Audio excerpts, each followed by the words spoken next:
یو وخت یو ښکلی ځنګل و چې هغې کې ډېر ځناور اوسېدل. هغه ځناورو کې یو چیلی او یو چالاکه ډنبړه اوسېدله.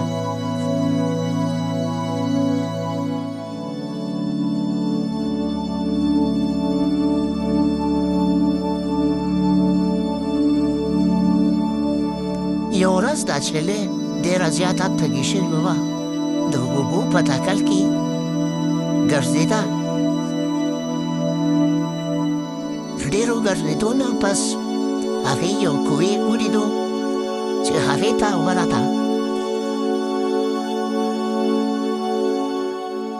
د دې چیلۍ خپه وښوېده او هغه کوهي ته لاړه شوله. چیلۍ ډېرې زیاتې چغې ووهلې. د مدد دپاره خو څوک نه و. په هغه لار کې یو ډنبړه تېرېده. هغه ډنبړه ورله راغله. دغې ډنبړې ورته چالاکه خبرې شروع کړې او یې ورته وویل دا اوبه خو به ډېرې خوږې وي، ښایسته به یې، زه هم در کوشم. چیلۍ ورته ویل دا اوبه ډېرې ښایسته دي.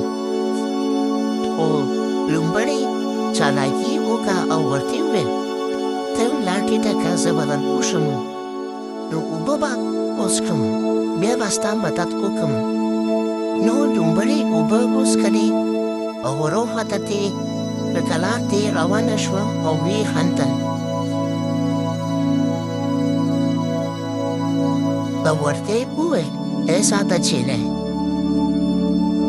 هر څوک د عقل نه کار اخلي. دی ورته وویل او لاړه وتښتېدتې. نو چیلۍ ډېره مینه پاتې شوه او ویې چې دا زما غلطي ده. نو هغې نه وروستو بکرۍ زده کړه وکړه چې بې سوچه به په چا باور نه کوم. نو په دې کیسه کې موږ ته دا سبق میلاویږي چې عقل ډېر مهم دی او بې فکره باور په چا کول ښه نه دي.